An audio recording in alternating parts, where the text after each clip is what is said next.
One more for the good guys.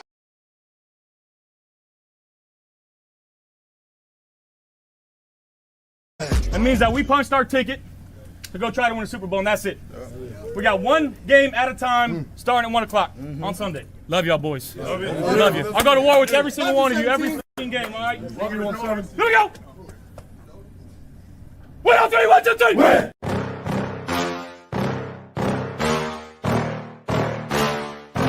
Yeah. Please tell me that I can't, that I won't, that I fail, that I'll never make it out, yeah. Please tell me all the bad, never good, fill my head full of every single doubt, yeah. Please say any negative thoughts, I pop off when I hear people say I cannot. I get off to the thought of proving everyone wrong, I won't stop to the top, so you better back off and get lost. I'ma stay loud, stay proud, never running out, never heading south. I'll be spreading out, call it word of mouth, can't put me down, I'll be getting loud. You can have me douse, not what I'm about, have your fucking clout. If you're raining now, I keep making sound, go another round, bitch I'm legend bound, can't stop me now. You don't wanna fuck with me, a slow burn like a disease. Just tell me that I can and I'll show you things that you couldn't believe. Just tell me that I can. Just tell me that I can. Just tell me that I can. Just tell me that I can. It's showtime. Welcome to Monday Night Uncensored. I'm your host, Tommy, to the highest degree, to the TOP from the 313. And by my side is my main man, my toucan Sam, the one they call the Apex Man. Mr. Mikey, happy Victory Monday to you. And happy Victory Monday to all of Bill's Mafia, who's rocking with us tonight. Mikey, whoo, it feels good to say happy Victory Monday. Because we didn't get to say it. I know, we didn't get to say it last week. Not only that, but it's like we lost 2 in a row, and then we won 1, and we thought we were back on a train. Then we lost again, and then so it's time to get back on this Victory Monday train. Well, hopefully this week it's a Victory Friday train.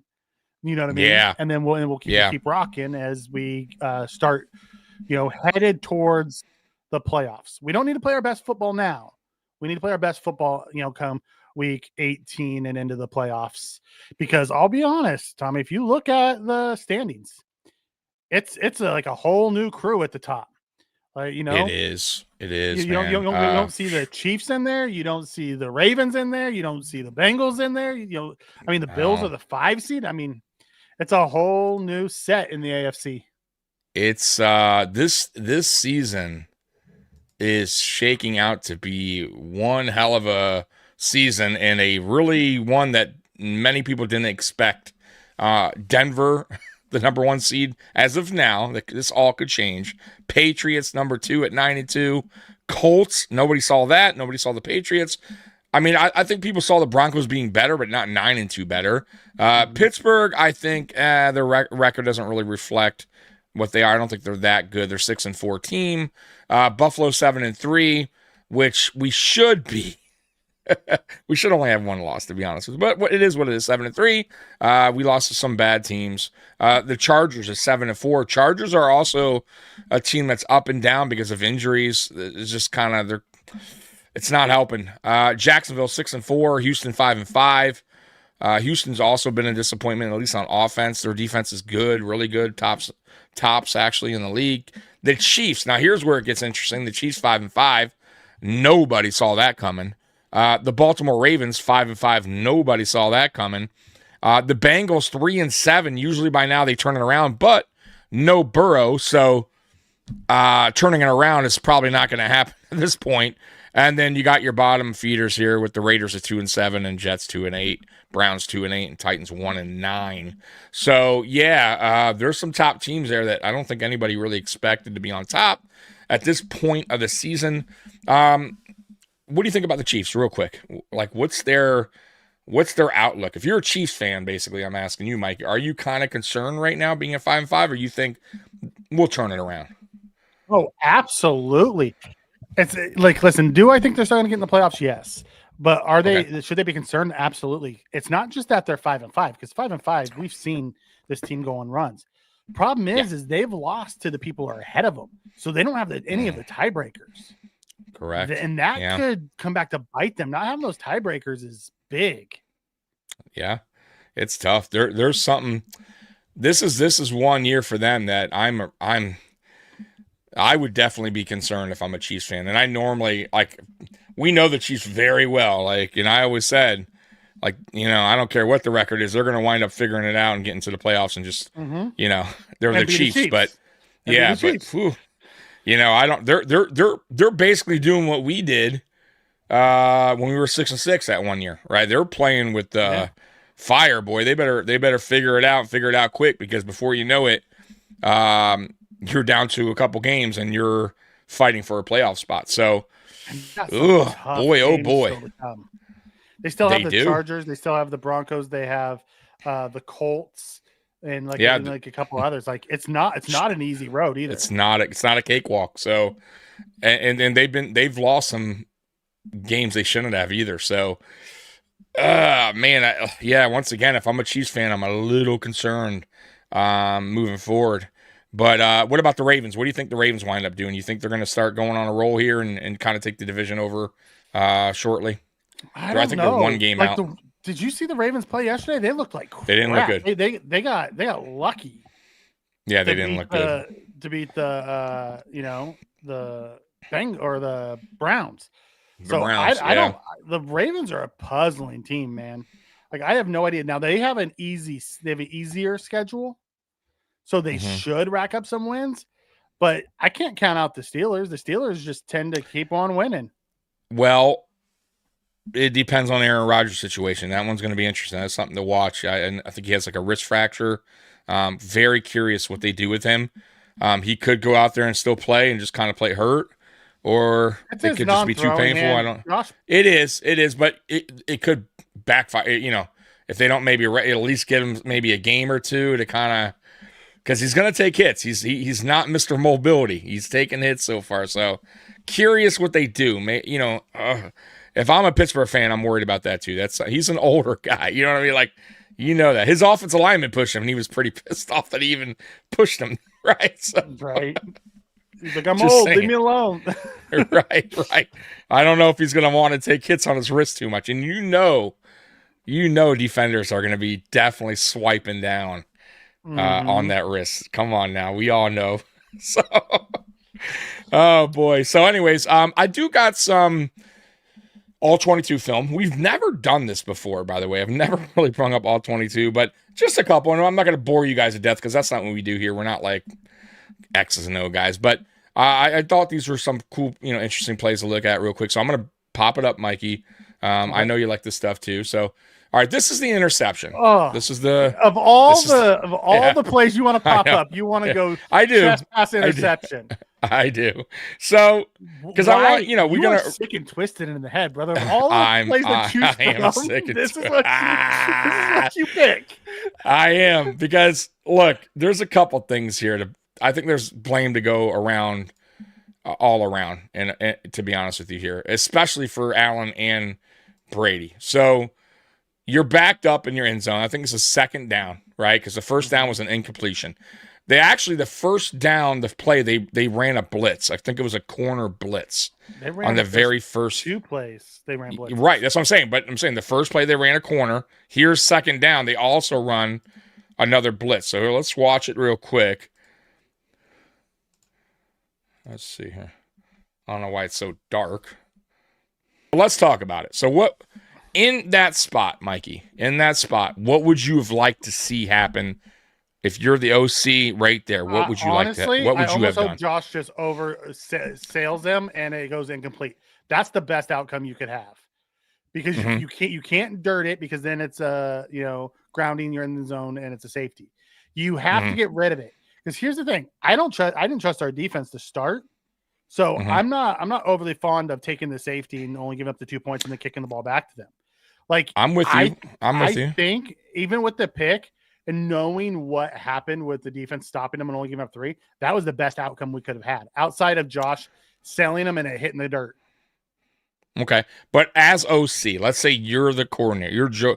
You're Mikey Brady. You're up there calling the call. I'm fucking pissed. What are you doing here? Edwards. What are you doing here? I'm pissed at Edwards. Okay. Go back and rerun. You want me to go back? And watch sure. Edwards. I get let me go back. It was slid right because they tricked him. But Edwards, if there's no one there, get your head around. Watch this. What's going on I there? can't answer that question. Let me go back. So he's pointing. He sees the lad. I didn't even notice that. Yeah, that's 100%. That's absolutely on Edwards. On Edwards. Terrible. And he calls him out. He points that he sees the. Why would he slide? It doesn't make sense. Am I missing it there, guys? No, Josh talked about it early. He said he called a slide right, but he's pointing it out. Like, but if he knows it and he sees it, right? Why wouldn't you stay or correct? Slide right and realize the guy's not coming and get back left? Correct. Like, I don't understand that at all. So as a coordinator, so we know right there, Edwards obviously saw the blitz and made a poor decision. I get that spin that Fina broke it down. They slid right. Josh took the onus on that. He pointed to him and went right, and nobody was there. He should have tried to come back left. To just stand there and bounce. Like, I get the play call was wrong. I agree. But if he calls it, if he sees him, and then he still slide, like, what's the point of calling? What's the point? Is he telling Josh, hey, it's coming, get rid of it quickly? Like, I'm just curious here. I would like to know why. Who you getting rid of that to? There ain't no one open. Yeah, that's what I'm saying. It's just that's an odd play. So now, yeah. Like, we could, if Josh took the onus on it. But, dude, if I'm going right, and I know that guy's blitzing, and they're not crashing into me, whole point of sliding right was they thought it was coming that way, so everyone's supposed to slide down. It didn't. Like, I get that's what it is, but holy shit. Yeah. He was standing there bouncing with no one to block. Right. And why leave that? I don't understand that. So, okay. So let's just say they're both at fault there, whatever. But as an OC, what are you calling there? So let's just say go back to first down. Your first down, you're backed up. Where do they started? At the 4 there, 3? So what are you calling here on first down? Are you calling a shotgun throw right away? Or are you calling maybe a cook to get some more yardage? What are you doing here? First and second down. So walk me through the first and second down. As an OC, I'm fine with the throw. I would both throws, first and second. I would have picked different concepts. Okay. And spin, I can blame whoever the hell I want. That's the best part about having the mic. Is it really Edwards' fault? Probably not. Josh even said that was on him. However, I can put it on whoever the hell I want to put it on. Oh, whoa! It may be wrong, but hey, I can do it. I'm Prison Mike. Whoa! I know. I understand. Because Fina and Jerry O both break that down all the time, and they do a really good job of that. And they know that shit better than I do. They played in the NFL and on the offensive line. Sure.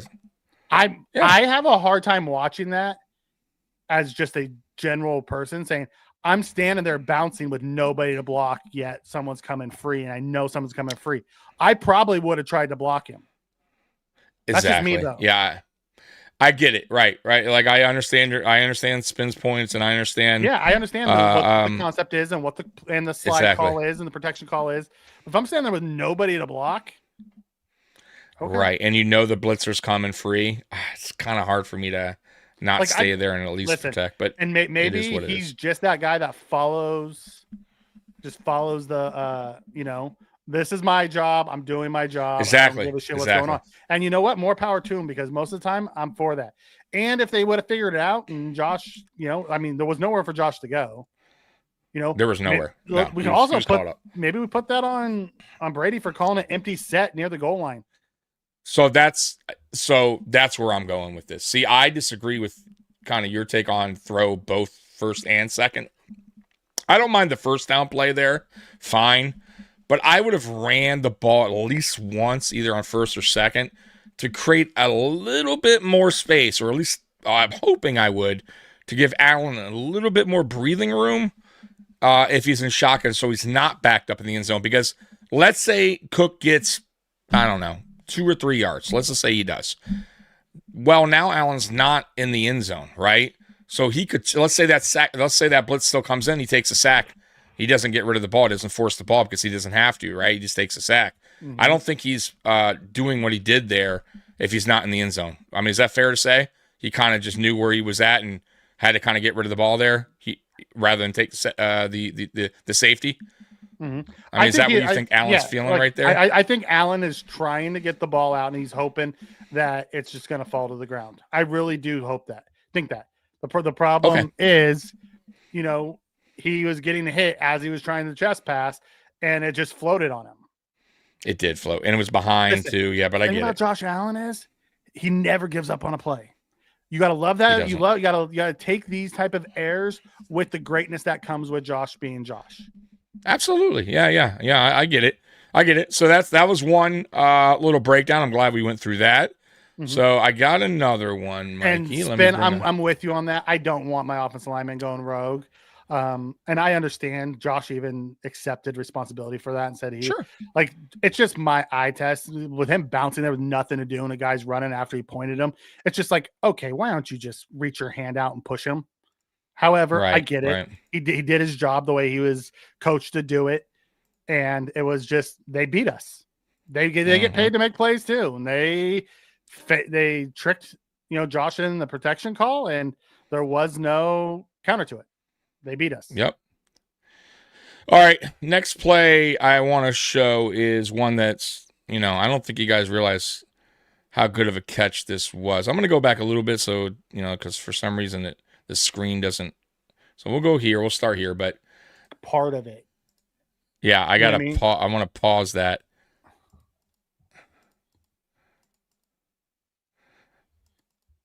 I mean, look at Davis. How he got it in there, I have no idea.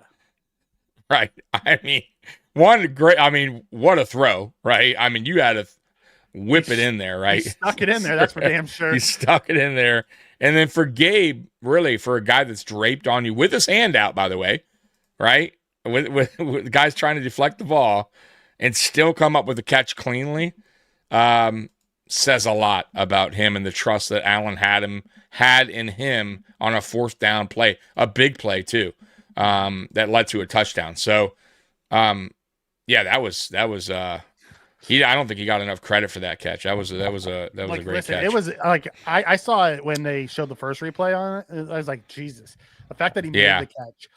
He had a contested catch on a slant, in a big situation on fourth down.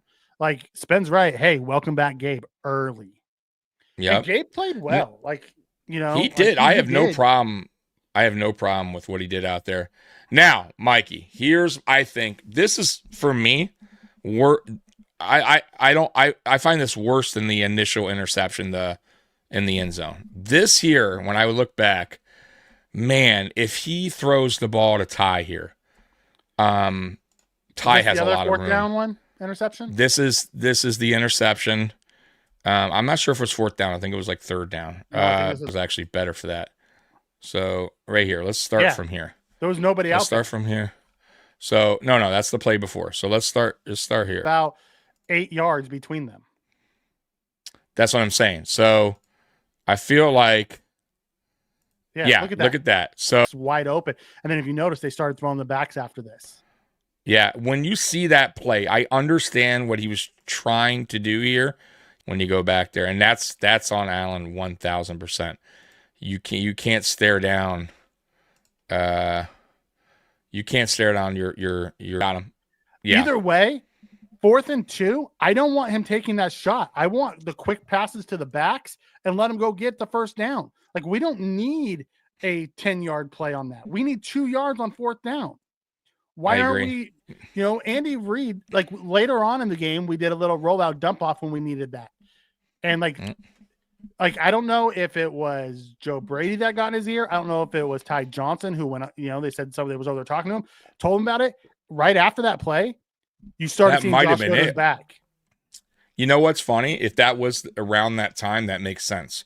Because remember, somebody I didn't see that, but somebody had mentioned Ty Johnson. I saw over and talked to him. Yeah, he was over there talking to him about it. So that could have been it. He could have probably said, "Yo, man, dude, if you," and I don't think he was yelling. He's not going to yell at Josh. I'm sure he was just telling him, "Hey, look at." He might even said, "Look at the tablet, man. You had me, bro. You just didn't let you got, man, dude. We almost had that. If you just look my way, who knows how many yards I got there? Probably a touchdown. I don't think I'm saying it's 54 in him. So yeah, it's 54 in him. right? And there's really nobody else there. I mean, maybe a safety could have caught up to him at the 5, if he gets past 54, maybe somewhere down the red zone area. But yeah, dude, he had a lot of space there after. He really did. And Spin, you're right, because we were attacking downfield. Those underneath guys were open most of the day because they couldn't play up. Yeah, it was wild. But yeah, I would say that's honestly that's the one play I think that I really didn't like from Allen. The first one, like I said, I think it was a combination of a little bit of Brady. I would have liked to see a run there, give him a little bit more space to work with, and that's on Allen too. For you got, I don't know what you do there, but a quick pass to the back out of the backfield, try to get a few yards. That's what I'm saying. Anything to gain a couple yards is what I'm saying, right? A run play or a quick hit, like whatever you got to do. But I just didn't like that. You got to be careful when you're backed up in your own end zone, and that was. I think Tampa knew that. They brung the heat and they caught us. They brung it twice. No, they bring it all day long. No, but I mean, in the beginning of the game. Yeah, they only got to them on the end zone. Correct. Yeah. But right there, they're bringing it, right? So you got to, I need a better play call than that is what I'm trying to say. Or better protection. Don't go empty in your own end zone. Right. Correct. Yeah, I'm with you. But yeah, that was my only downfall of him. Go ahead. No, that's good. Spin. I don't think Keon not being on the field had anything to do with the past game being more successful. Now, Keon should be getting some hate because the dude can't get to meetings on time, and it's not the first time. He missed the meeting altogether, Mikey. He wasn't just late, which not good. So like at the end of the day, it's on him. Like I would also say Keon hasn't been great. No. There's a lot of film of him just jogging routes. And say what you want about Gabe Davis, the dude ran hard on every route yesterday. He did. Did you because by the way, Keon's been the story today, by the way, everywhere. Ocho Cinco and Sharp talked about it. Did you watch that or no? No. I haven't seen anything today. So they made a really great point. And honestly, very true. Production, and so they're talking about production and what's the other word? Tolerance. Production and tolerance. And if the production's down here, right, and the tolerance is up here, then guess what? You're gonna get suspended.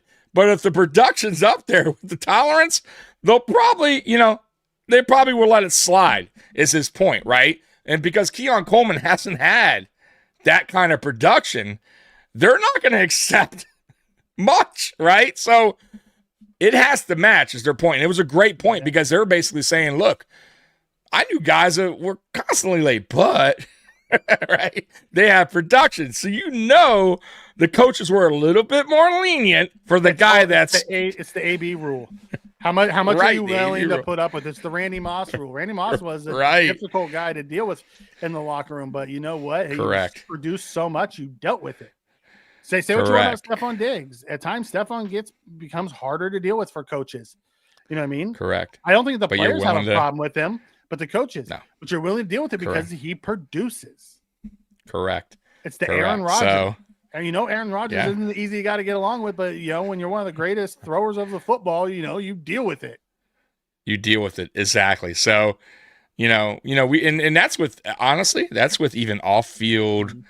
Come on, man. We know this. It's what's your value, right? And the tolerance comes into play there too, right? You talk about Von Miller had the same situation almost as Sam Martin, but one's more important. Yeah, one's a little bit more valuable here. So we're going to be a little bit more tolerant on this. You get what I mean? So it happens. But Keon Coleman, look, man, I hope he learned his. I'm hoping the. How many times this was? Listen to his meeting after with the media talking about. He's like, I don't know if there's a lesson to be learned. Yeah, well, the way he said it, you don't know if he meant no, I didn't learn anything, or yes, I learned something. It was a really odd way the way they said it. I didn't hate it, right? I thought he didn't have to meet with the media there at that point. I didn't hate it. I'm glad that he answered the questions for the most part. I didn't like the dancing though, like pregame. Like, you should be angry. You should be mad at yourself for not playing, right? You shouldn't be like, and then maybe I'm just nitpicking, but a lot of people had said this about that situation. Like, I didn't have a you problem shouldn't with be clowning around. Yeah, but player said this, like, not even me. I'm just saying, like, player said, hey man, if I'm a player, like Sharp said it, like, I ain't doing that shit. I'm fucking furious, right? I'm mad at myself. Like, I ain't. But they're being. I get it. I get it. So I'm just saying they're more upset about that. I was fine with him talking to the media. I didn't really get much from that. He at least says he understands what he did, and he understands why he was suspended for the game. But let's see what happens going forward, because I'm going to tell you right now, Deion Dawkins coming out and talking about it tells me the locker room is upset with him too. So, because he let them down, right? And you're letting your teammates down, which is the most really important thing. So, hopefully he gets back on track, because he's going to lose the locker room if he doesn't. If he keeps fucking around like this, they're just not going to trust him. You know what I mean? So, everybody else is making the meeting. You got to make the meeting as well, you know? Yeah. A couple things. Joey first. No, I think Palmer was fine. I don't think Palmer got hurt. I don't recall Palmer getting hurt in that game either. No, I think Palmer was fine. Prater and Wazowski both have been awesome. Outside of the 2 misses for Prater, like, he's been really good. I think almost every every kicker. I just don't like the one of the misses was the Chiefs one. It's just like, are you kidding me? Like, come on. Like, I just want a clutch kicker. But for the most part, when Prater goes out there, I just assume he's going to make it. Listen, man, I can't complain for his age, right? He's not like a young dude. I mean, where's he at? Just curious where he's at on the list here. He doesn't kick a lot of field goals, though. I will say that, which is good. That means we're scoring more. We're scoring more touchdowns than field goals. We go for it more when it's closer distant, deeper distance. Yeah, he's 23rd in the league at 86.7. He's 13 of 15. 5 of 6 on extra points. I'm sorry, not 5 of 6 extra points. What am I talking about? He's I was looking at something else. He's 31 of 32 on extra points. Again, goes out there and most of the time makes it, Yeah, so listen, he's missed 2 field goals, 1 extra point. That's fine. I can. The only thing I think concerns me a little bit when it comes to him is when it starts getting really bad weather and windy. I don't think he has a strong leg, so I'm very curious. How he handles that, like, because we're gonna, we will find out. We'll find out. It's Buffalo, so that's my only concern with him. Outside of that, I think he's been fine. Yeah, and our punter, like, honestly, I was excited when we signed him. I thought he was good in San Francisco. He's been good everywhere he's gone. He doesn't have the biggest leg either, though. That's my only problem with him too. He's accurate as shit. Let's just hope you don't have to punch him. That's all. Yeah, he is though. I'll give him credit. He's a good honest, like, he's not shanking him. Like, he's not shanking him. Shank him. Oh, dude, did we ever? Did we ever? So my anxiety's way down with those two as well. Yeah, I have no problem with those 2 guys. Keon needs to hire an assistant. His sole job to wake him up. He needs the Des Bryant. Because remember when Des first came out, Jerry Jones hired him someone to make sure he got the meetings on time. Well, that tells me Jerry knew right away that he was immature at that time, and he knew that he was a hell of a player, and he didn't want him fucking up. Right? He needed to be here, bud. But yeah, I remember that. Thank you, Anthony. Appreciate it. I don't know. Like, they look good. They look good yesterday. A week before they looked like hot garbage. So they're a very inconsistent team. Yeah, and the week before we look really good, and the week before that we look like hot garbage. Trash. Yeah. So, at the end of the day, appreciate you being here. Always glad to have other people come in. They look good yesterday. Absolutely. Sure. Straight cash on me, Randy Moss, right? Yeah. Coleman will never be an elite receiver. He has too much goof off in him. Yeah. Elite, I never, to be fair, to be honest with you guys, I mean, I don't know if anyone thought he'd be elite, regardless of the off, whatever's going on between him and McDermott. Like, I think I always envision him a solid 2. if he can And I'm not even sure work he's on gonna his do craft that. and get better. And right now, well, that's my right. But I'm saying coming out of college, like when we drafted him, my expectations were he could be a really good 2, and hopefully we pick up a 1, and that'll be he'll be the 2 for years to come. But right now, whew, I mean he's going down the the board there. So. Like, listen, I don't know. He's not when he's been getting 70+% of snaps with He's out Gabe there, here now and with Palmer back. Like, I don't see him getting those type of snaps. And with Shavers starting to produce more, like his role is gonna diminish if he gets a game day jersey. Like, I think at some point he will, but the because way McDermott talked today, as we know, boy, I don't know. Really, I didn't hear McDermott. Yeah, McDermott. No, he said. I only saw clips, but he said, "We'll see." They asked him if he's going to play Thursday. So. I mean, really depends on what Samuel's. Because Samuel, once again, back on the injury report, didn't practice today. Elbow and neck. Of course. On the one big, on how many snaps was he out there for, right? Like, Jesus, man. Yeah, Hardman didn't practice, and I imagine Hardman's going to be out a couple weeks before he comes back. He didn't. You know what's weird? He usually says it, though. He didn't say it. He just said he said he's not practicing today, but he didn't say if he's week to week or day to day. No, they didn't give any of that for any of them. They didn't give nothing. No, they just said these guys aren't practicing. These guys are. right. Thanks, Coach. Yes, and go Bills. Always go Bills. Both teams are good. You got back on the winning side. Yeah, our Ravens are on a 4-game winning streak with Lamar back. And listen, you guys got an open road. Like I'll watch that game, Anthony. It wasn't the prettiest, but you got the W, and at the end of the day, that's all that really matters. And you guys got some winnable games ahead of you. So it'll be interesting to see if the Ravens climb back into the driver's seat in the North. Yeah, Anthony. Honestly, what we're talking about over here, it's about making the playoffs and going and getting hot in the getting hot going into the playoffs, and obviously going into the playoffs healthy. Right, that's the key. That is a big key. I mean, if you look at some of the teams that in years past that were good that went into the playoffs injured or lost a couple games, it's kind of when there are fumes. It's usually an early exit. So, that's the thing. Getting healthy. And getting into a rhythm, getting hot at the right time. So we'll see what happens with us, man. We're just seems like we're just up and down right now. So Mikey, hopefully we get some consistency going here and go on a roll, man. I would love that. Joey Hamilton says no alpha receiver veteran to keep him in check. Listen, if you're a professional being paid to play this game, he's an adult, dude. You're an adult. Right. Figure your shit out and get to when I was his age. Right. Yeah, when I was his age, my ass went to work every day. I wasn't late. Yeah. Right. Like, and they made another point. They're like, bro, this is his second year. You should have how you have that internal clock in your head. Time and twice this year. But they were saying you have an internal clock in your head. Like for you, you go to work at the same time Monday through Friday. Some people don't even need an alarm because your internal clock, you just kind of wake up right there. I got to go to work. So they were saying with him, it's not like it's his first year, first week. He was too, whatever. He's not used to getting up at a certain time. Bro, you've been doing this, right? You should know what time meetings are on Fridays, right? There's no excuse, right? So, yeah, it is what it is, man. And obviously, this excuse, whatever he gave, wasn't good enough.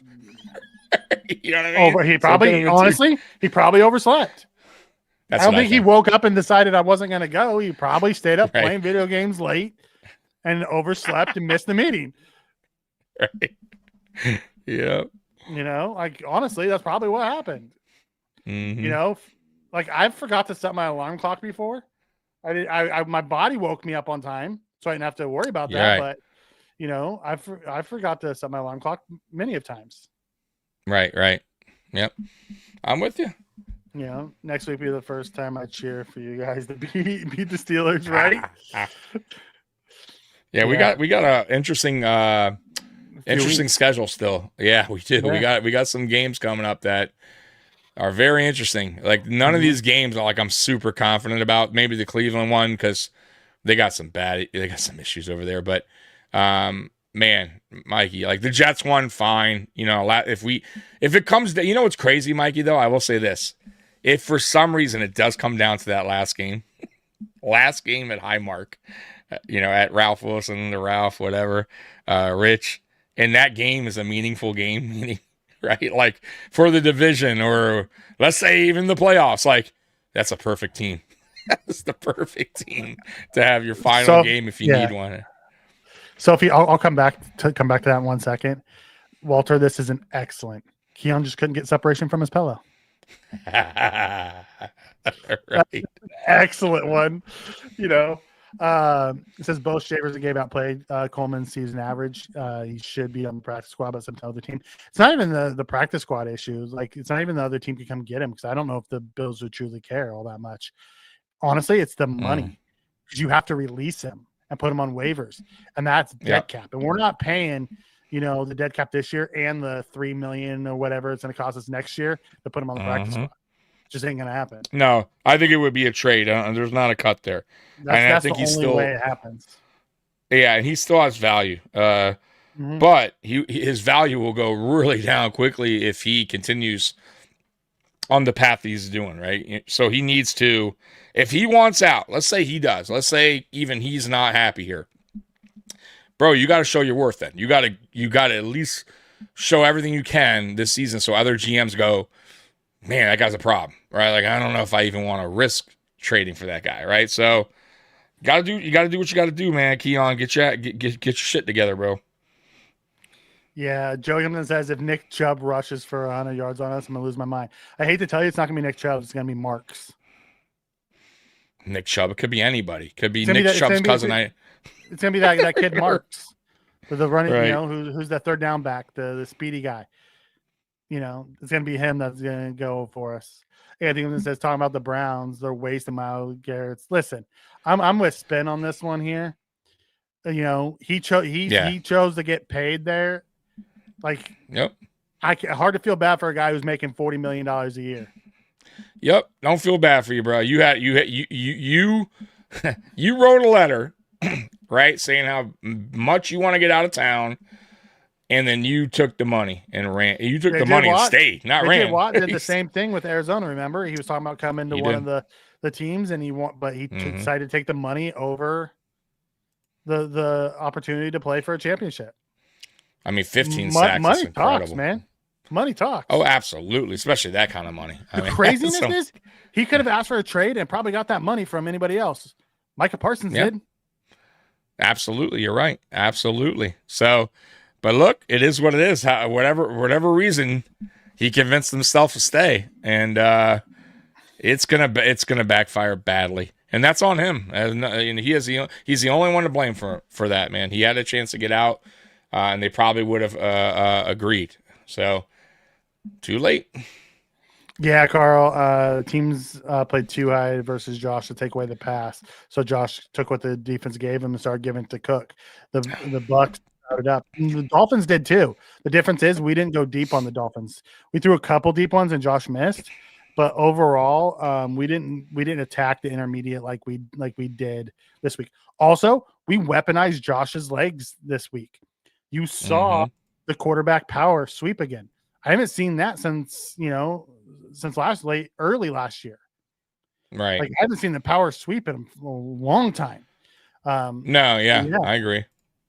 What we did this game for me, like, you know, and I'm hoping they took something away from this game. And by the way, McDermott said it hurt his heart that the offense, like, you know, what was happening with the offense. Like he didn't like what we're doing, or that style of play, which. Did he really say that? Yes. So it goes back to tell you that it's not a Joe Brady thing. It's a McDermott thing. He has a style he wants to play. Yeah. The scheme. Correct. The what he Joe wants Brady to do with showed that he could open it up because he did last week. He doesn't do it because his head coach says no.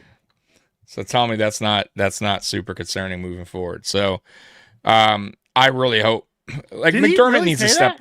He did. You got to listen. Yeah, McDermott has to step away and no. get away from the offense. Yes, dude. I don't like that style of offense. We just put up 44 points and Josh had 6 He touchdowns. said it breaks his heart. It hurts his heart. He said, hurts his heart. What? Being a successful offense or your ego? Or because it highlights how bad his defense really is. It's almost like he wants games to be like his vision is like the 1970s, right?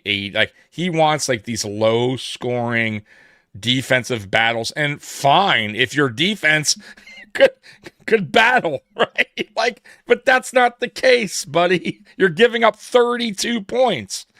So, come on. Yeah. It's wild. Tommy could rush. Oh, yeah, absolutely. I could. You kidding me? I'd have a career day. The fact that you think Tommy could outrush me hurts me. Hurts me on the inside that you think Tommy is a better athlete than I can. If Tommy can get 75, but I can only get 73. Yeah. See, I'm like the fullback, man. I'm like all-star. I'll just run right over you, truck you over, man. Oh my God. Our quarterback is Josh Allen. You take more what the defense gives you. The Shaver TD wasn't given to the Bills. We took it. Yeah. It's wild. Looking and sounding more and more like a grandma. Like I cannot believe he said that. Yeah. I can't believe you didn't start the show with that. Yeah. It took you 45 minutes to tell me that. I'm sorry. I should have found that. Wow. Oh no. Sorry, man. Oh my God. If there's another player like Kyle Hamilton in the draft, do you guys want him on your team? Fuck yes. Kyle Hamilton is one of the best safeties in the NFL. He's a unicorn. He can play linebacker. He can play edge. He can play deep. Like that guy is a unicorn on the field. If there's another safety like that yes, absolutely give me that guy. Right. And the problem is there's not very many Kyle Hamiltons. Like Malachi Starks was safety 1, and he's not Kyle Hamilton. Right. I cannot believe 45 minutes in it took you to tell me that he said that. Come on. Tommy, brother, I got to ask, what's your 40 time on those wheels? Now? Dude. That's my 40.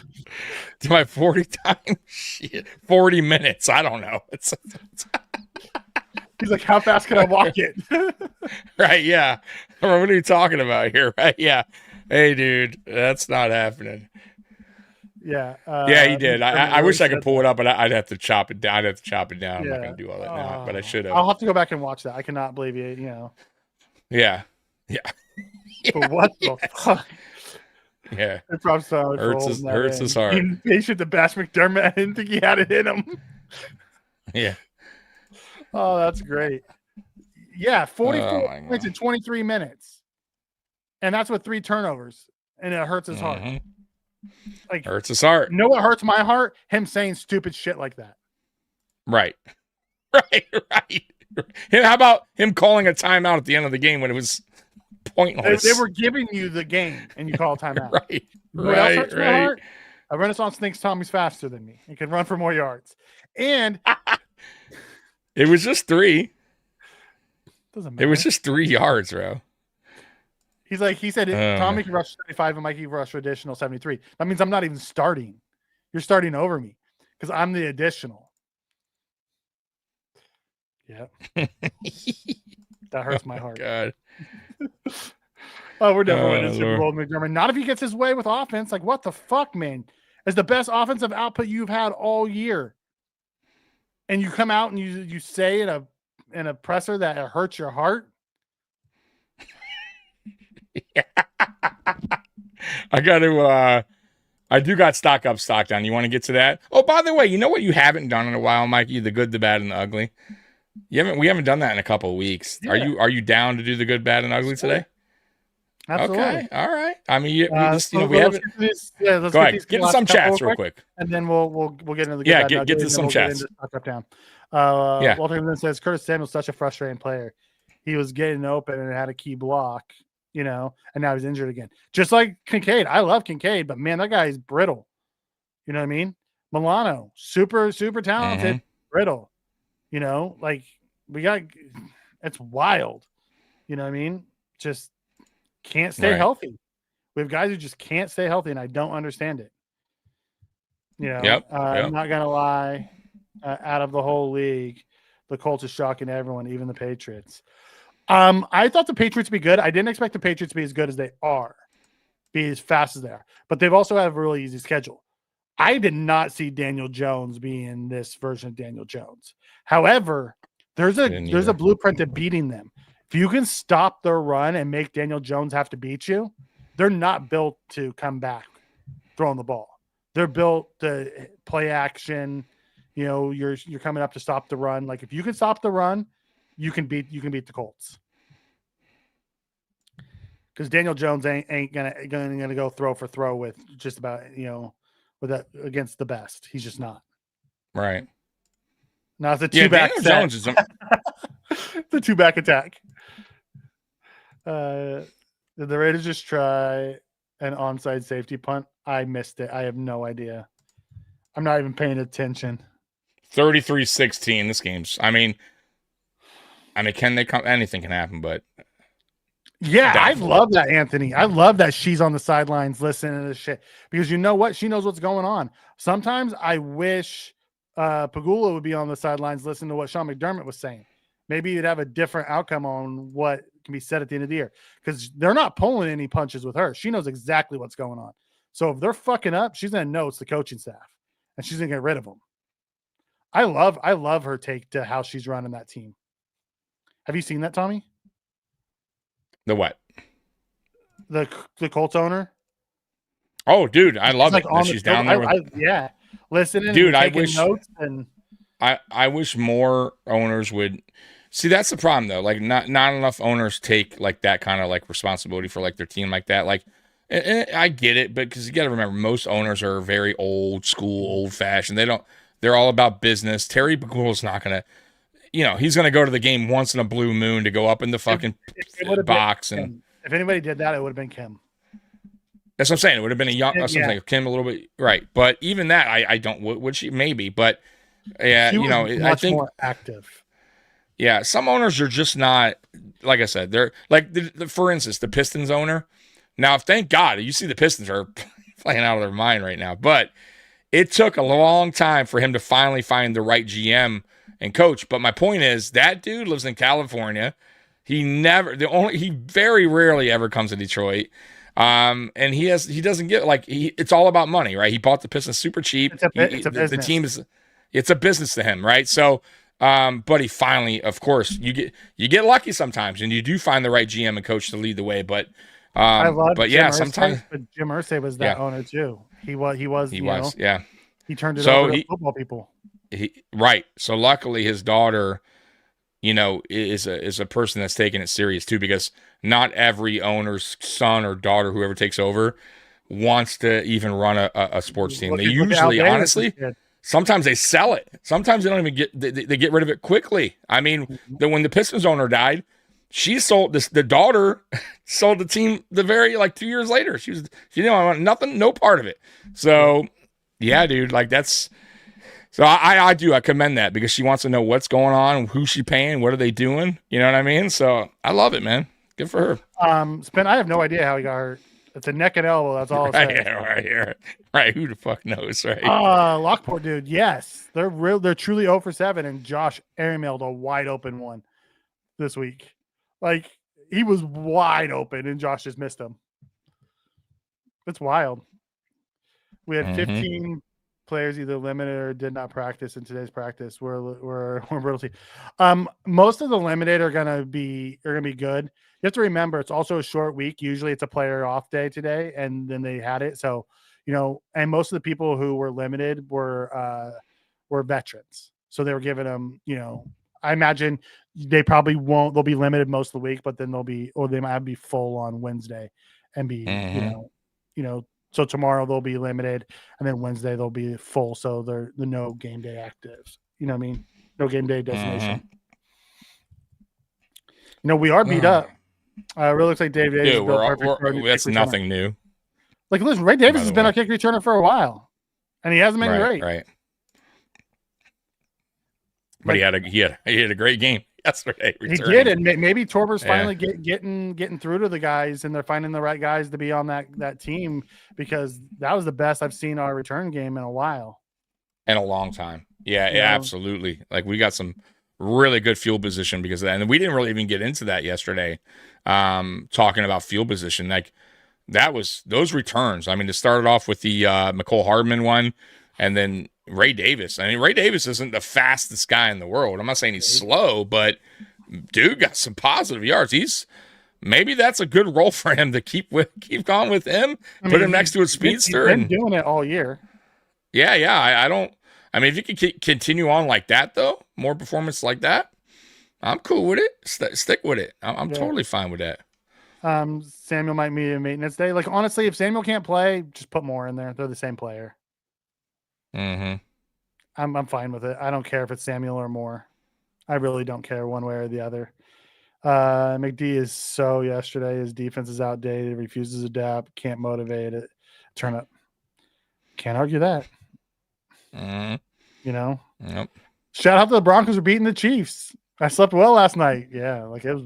Dude, right? Absolutely. Mm-hmm. Says, I think Sean meant it more as he was going to have a heart attack from such a stressful game. The way I felt yesterday, I asked my bartender if she had defibrillator ready. Here's the thing. How about you fix your fucking defense then? Right. Or wouldn't have even been a problem. Right? We would have smoked them. If you just, we had to play that way just to keep up. Correct. And I really don't even understand. What's the problem with scoring? Like, I get where he's. Did he say trying to? Like, I get the concept. Did he say he didn't like the way we played?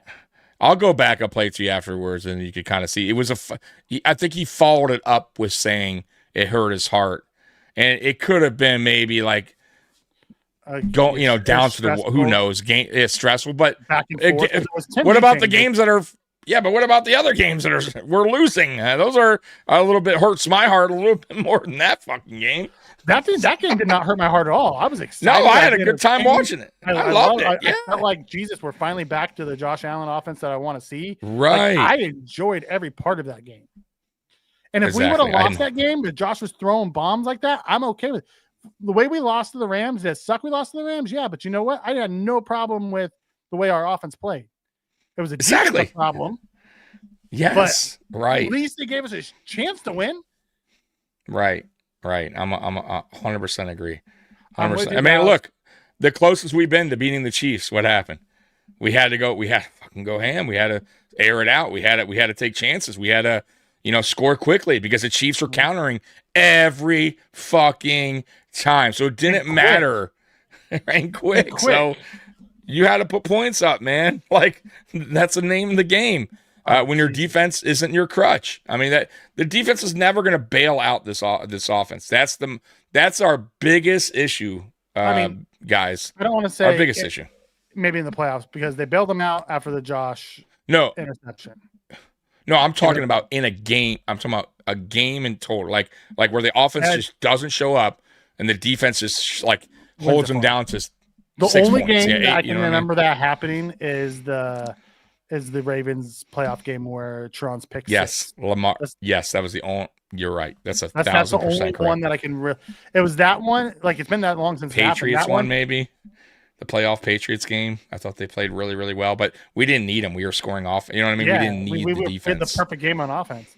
And I'm saying maybe the Chargers game, maybe that playoffs, because that Chargers game, the defense kept us in it until Josh. You're right. That's a good one. Yeah, that was a a stressful game. Games. Yeah, that was back. That was no, it wasn't Chargers. It was Indy. You're right, because we're thinking Rivers, right? Yeah, Rivers last year. So it was Indy. Yes, that was a stressful game because Rivers still can play. Like, at that age, he was still throwing the rock, man. Maddox scored 50 points. I don't know. He doesn't like offense like that. He's a defensive guy in his heart. It hurts his heart when we score a bunch of points, I guess. If Davis had Hardman's speed, he'd have some TDs. Dude, if Davis had Hardman's speed, he'd probably be a wide receiver 1. Problem with Davis is the lack of speed. Like he can run routes and do things. He just doesn't have the separation speed. Like if he had Hardman's speed, Davis would. But he has taken it to the house in the past, though. Yeah, on some but he big doesn't bombs. have that electric. No, he doesn't speed. have it where he'll like Khalil Shakir it, right? Like once he gets past the defender, I get what you're saying. I'm with you. I thought the offense was awesome too. It's wild.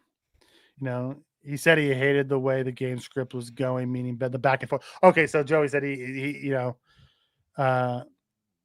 and the turnovers. Still, McDermott is just crabby. Listen, if you're telling me Josh is going to get 6 touchdowns, but he's going to have 2 turnovers, yeah, I'll take that every week. All right, I'll take it every week, bro. And twice on Sunday. You know. Yeah, Marino's legacy. Listen, we've been saying this. This is not new news. I think a lot of Bills Mafia are probably understanding this is the path. Like this is the only path, and it sucks, right? And listen to Colin Cowherd and the other guy he does a post game or late night show with on YouTube. Man, they were so truthful, man. They were saying, look, man, yeah, they were like, look, they're like, if Andy Reid lost Pat Mahomes, and he's like, no offense, this is Pat Mahomes fucking awesome, whatever, but Andy Reid was a 10-11 win game without Pat Mahomes before Pat. Like he could still be a playoff coach, right? Like he could figure that out. Baltimore, same thing. Like before Lamar, like they have a good coach. He could figure it out like in time. You know what I mean? Like it wouldn't take long. They were saying Buffalo, they lost Josh Allen. They would be terrible.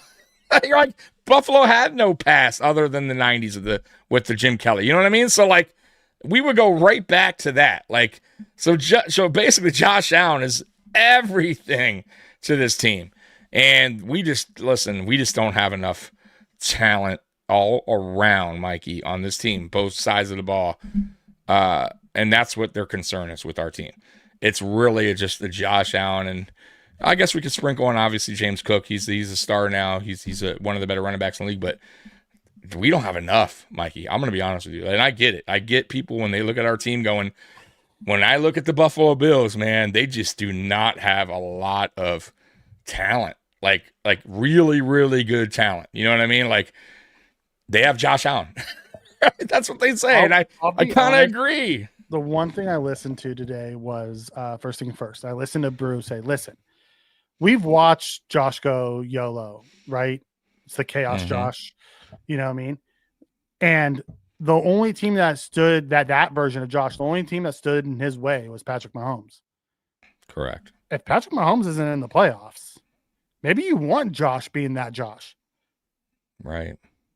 Because the only team that was able to beat that version of Josh was the Chiefs. And if they're not there, maybe you want him to play like that.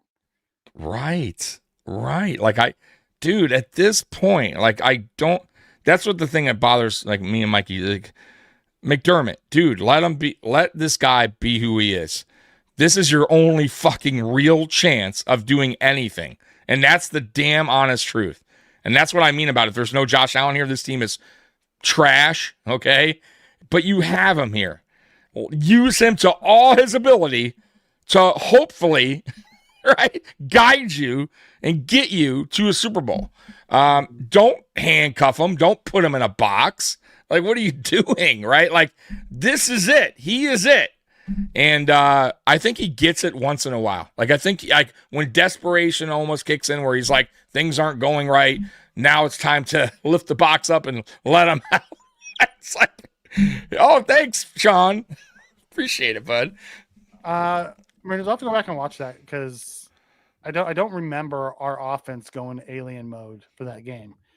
I don't either. I thought it was like, and it wasn't a high scoring game at all. I don't recall. It came down to a field goal, wasn't it? Mid-20s? I thought it came down to a field goal. They missed right at the end. I could be wrong, but didn't they throw a Hail Mary at the end and we batted down? It was the Hail Mary. You're right. It wasn't the field goal. They missed the field goal at half, I think. What year was that? 2021? Was that? Yeah. Let me see. The 2020 Colts Rivers, 2020. Right here, 27-24. We scored. it was. Let me see the box score. So. Yeah, that's what I was thinking. Spend the insane sideline catches for Gabe. Like I didn't think Allen, the offense was great. Go ahead. So Josh Allen. So altogether, the total yards for the Colts were 472 to our 397. Passing yards 301 to 309. Rushing yards 96 to their 163. Yards per play 6.8 for Buffalo, 6.2 for the Colts. So our even run defense sucked. It's always sucked. But yeah, so not really. Did our defense really bail us out? I mean, we gave up 24 points. I mean, at the end, they still had an opportunity for Hail Mary to win the game. And I think that was a close one, wasn't it? We just batted down, but 27-24. That was a close game, dude. They scored 14 points in the fourth quarter. We scored 10. Third quarter, we scored 3 points. They scored 0. So we had a good third quarter defensively, and the fourth quarter we gave up 14. So, the second we got a lead, they find a way to give it back every fucking time. Every time, yeah. And Rivers had a good game, bro. I mean, 27-46, 309, 2 touchdowns. You can't. And they dropped a touchdown at the end of the first half. They did. Yeah. So now, I mean, damn, that was closer than I remember, man. I mean, I remember it came down to the end, but phew. So no, the defense didn't really technically bail us out. They still gave a shitload of yards. Right. maybe it's just because it took us a while to get going on offense. Yeah. So really, technically, guys, I think it's just the one game. The Ravens game. I think the Bills have enough, but it's not the Eagles roster. Listen, we're gonna have some guys that come back. You know what I mean? Yeah. We're gonna get healthier. I don't there's been nothing I've seen that tells me that we're gonna be able to stop the run. The problem is all the teams at the top can run the freaking ball. Yeah. So, I'll say this though. Speaking about that, we have a game against them. It's coming up soon, right? Yeah. Like week 16, whatever the Eagles, week 17, I think it is. That game there could matter for the Eagles because they're still in a little race there, right? And you want to talk about where our team is by then, right? Offensively, I'm going to tell you right now, that defense is legit. That's going to tell a lot about where we're at going into the playoffs. If we are, which I think we will be, will say a lot. Because if the Eagles just strangle us, right? And we can't get nothing going offensively. Yeah, that's not good. So, but if we hang in there, even if we lose, Mikey, and we hang in there, we have a shootout like we did with last week against Tampa, right? And let's just say we lose by a touchdown, whatever. I'm going to be okay with that. I'll be honest with you because I'll go, okay, we hung with them, and that tells me it could have went the other way. Maybe a turnover here or there. I'll be cool with that. You know what I mean? But if we get smoked and our offense is, 13 points or something, it's not good. So we'll see. Allen is like those 80 Elway's team. Yeah. Listen, and everyone thought that, and they're like, with the run game this year, everyone's like, oh, maybe Allen finally has that Elway team when he got Davis. And they're like, the problem is we don't have a defense. Yeah. We don't have it. Yo, that defense was good too in Denver. No, we don't have that crutch, guys. That's the problem. Like, that's what I'm saying. Like Allen in general. When we talk about Allen, right, we're talking about receivers and all that. Like we don't have enough. He doesn't have enough talent on his side of the ball, right, on the offense, right. I think he does not have a talent on the whole damn team. Like we just don't have a lot to work with. Like that's the fucked up part about this team. Players, we don't have any game. We don't have great. That's what I'm saying. That's my point. On defense, game records. Yeah. You we have averaged to good when we have a great running back. I'll call him a great running back right now. He's playing really, really good. Josh Allen, obviously elite. We'll call him the elite level. We have a bunch of average to good, above I guess, receivers. Yeah. Above average. Right? We have a good tight end. I'll give Kincaid credit. A bunch of 2s and 3s in our receiver room. We have a good offensive line. I'll say that. I like our offensive line. I think they're like top 5. I'll say. I still think I like him. I think Edwards is the fucked up part. I think Edwards is the bad link in the line. We changed that around. I think it's a lot better. But Well, we're about to lose 2 of the 3 next year. So we are, but we'll see what happens. Either way, I think they do a good enough job to protect Josh. I thought the run blocking yesterday was not great, but they also went against a team that was Via.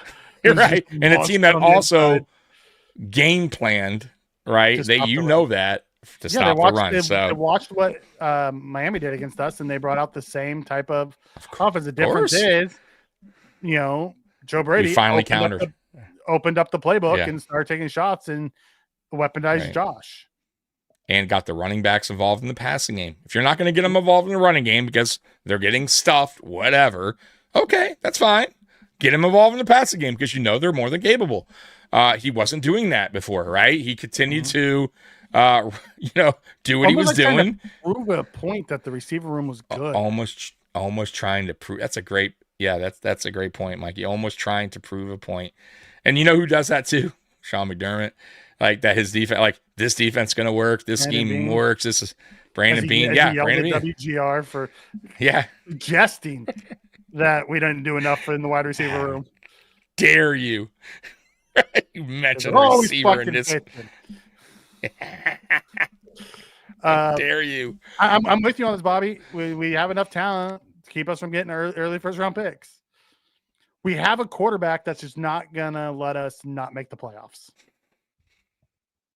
Yeah. Look, man. At the end of the day, guys, like I'm being like, honestly, guys, we just have to go ham in the playoffs on offense and just win a shootout because that's what's going to happen. That's the only good outcome. That's the only outcome I can see, Mikey. There's no way we are going to just, glide through the playoffs. Like, we're just blowing teams. Like, these games are going to be close games because our defense just cannot stop the run. They can't stop the pass. They can't stop anything, it seems like. So the offense has to be at an elite high level like we saw Sunday. And you know what? Good. Do it. Right? That's what it takes. Do it. It hurts his heart, so I could care less. Right? So he says the Bills are allowing 22.5. Yeah, because we ran a ball control offense.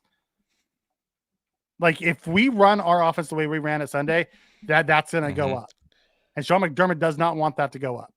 Because if we do quick strike plays and we don't try to take the ball, on 12, 13 play drives and take up 7-8 minutes and do quick passes and you know what I mean? Like that 22.5 is going to go up.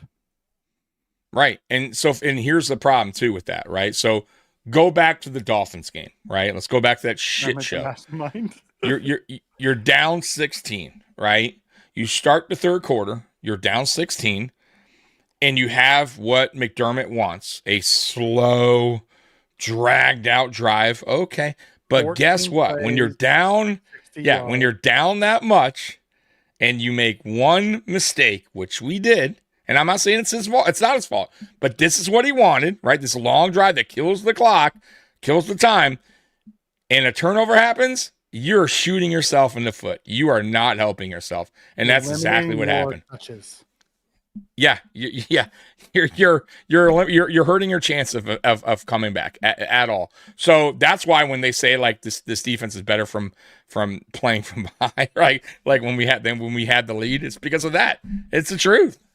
Like it's not built that way. So like we have to score and score fast and score often. Fuck the defense. They're not going to stop anything anyways. If we can get a couple score lead and then you want to run that type of offense, fine. Sure. Fine. Yeah, I'm all for it. But don't just come out the gate doing that. Like come out the gate, especially when you're trying to freaking score, man. Set a tone, right? Set a tone. First of all, we're here to fucking play. We're not fucking around. We're going to score on you today, right? Set a tone early. Don't fucking do long ass, fucking boring ass drive and then an offside, right? Next thing you know, now you're in 3rd and 15, and now you're punting the ball. You just chewed up 8 minutes, like got you nowhere. And then guess what they do? Offense, touchdown. Yeah, Hoyt was a difference maker because he can play D line, linebacker, or D end. He was a chess dude. piece, and he was Miss good that against guy. the run. Yeah. Hey guys, so how are we feeling about the upcoming Texans game? I'm okay with the Texans game. I'll be interested to see if it's Stroud or if it's Davis Mills. They're saying Stroud's probably not going to play. We'll see. I could see them But yeah. giving them one more week with the. That's a big you that's a big loss though for them. Like I will say, like that is but knowing us, Davis Mill will still have a career day. He still have some kind of career passing day on it's gonna be that. I'm telling you, it's gonna be that something Marks guy, whatever his first name is, that running back Marks. He's gonna go for like 170 on us. Right. I'm gonna go to that Eagles Bills game week 17. Oh, dude, Carl, that's awesome. Oh, dude, sweet. I'm thinking about going to the Bills Eagles game. Cool, you should. Possible Super Bowl preview. It could be, but the offense better. Listen, man, we got to be consistent. Yeah, who are the top 5 in the league, in my opinion? As of right now, like, are we talking players playing, or you know what I mean? Are we including Burrow right in this conversation? Just top 5 in the NFL that's playing today. Do you want me to go first? God, yeah, that's a tough one for me right now. I think the top 4 is pretty self-explanatory. It's Mahomes, I'm thinking Allen, Jackson, and Burrow. Mm-hmm. Like when Burrow's healthy, he's a top 5 quarterback. He's good. He's really good. And then now you get into the other guys. Like the problem with it is taking these 1-year guys. Stroud was supposed to be that guy, and then he took a step back. Jalen Daniels was supposed to be that guy, and then he took a step back.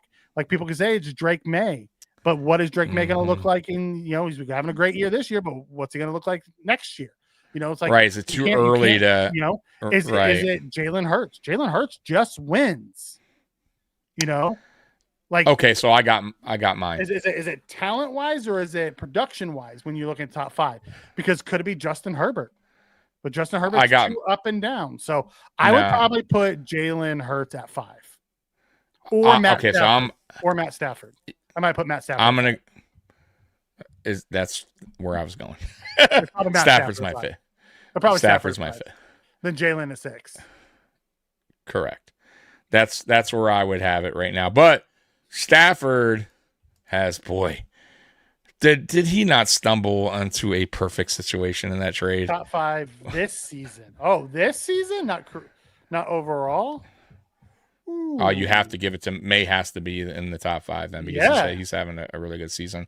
Stafford is still having a really good season. So Stafford's absolutely there. Yeah, Herbert is actually playing really good, especially with the players that are going down there. Sam Darnold is having a decent year too. He had a bad game. He did. I'd probably say it goes May, it goes Herbert, Lamar, Allen, and probably Stafford is probably who I'd go with the top 5 so far this year. That sounds about right. Patrick Mahomes has been good, but he hasn't been, like, the last few weeks he's struggled. Sam Darnold's been fantastic, but he's had the last couple weeks he's had down. Like, that's probably where I'd go, because when Lamar plays, the dude's freaking dominant. The problem is he missed a bunch of games. Yeah. Do you think if Stafford is still in Detroit, do you think that's a better outcome for Detroit? Do you think Detroit reaches the Super Bowl already?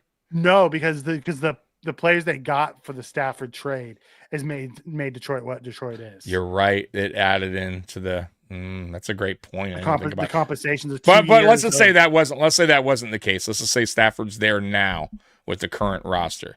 Just hypothetically, do you think Stafford would be a better fit there? Oh, sorry. Stop it. When the dude is playing, he's top 5 this year. Oh, absolutely. I mean, that dude puts up video game numbers. Yeah. You can't 4 weeks. Yeah, you can't deny that. Like, the Ravens weren't great, but Lamar wasn't horrible. Okay, he had a bad game. So did Josh. Right. So are we going to say anybody who had a bad game? Herbert just had a horrible game. Daniel Jones had bad games. Patrick Mahomes had the worst game of his career against the Bills. Then we have 2 quarterbacks that haven't had bad games. Drake May and Matt Stafford. So it's a top 2. Yeah. I would say Stafford is the MVP so far this year. I would put him up there. I would put him up there with May too. I hate, it hurts me to say that, but he's playing really good ball. He's playing really good ball. So. He is. He's playing really good ball. Yeah. But he's also leaning on a really good fucking run game. No, listen, man, they surrounded him with good talent, and they also got him a coach that knows what the fuck he's doing, and an offensive coordinator that knows what he's doing, right? So he's once again another player that landed in the perfect situation where they're building around him the right way, and they got the right coaching staff in place. Like, I feel bad. Like I said, listen, McDermott's cool and all, but I really wish, like, God, can you imagine if we just had like a McVay initially, like, you know, or Andy Reid? I mean, like, who knows, man, where this team could have went in a different direction. I'm just throwing that out there. God, Mikey, hurts me. Marino's Legacy comes in and says Stafford wins MVPs automatically Hall of Fame. Listen, I would give Stafford's 27-2. 27 touchdowns and 2 interceptions this year. Yeah, like, that's pretty impressive. It's been heaped on him, and we all know MVP's narrative. Mm-hmm. You know what I mean? No, that's if they get the Mikey, that's excellent. With the schedule that he's played as well, the narrative's going to lead towards Stafford being the MVP over May. He has the second highest rating rate behind May as well.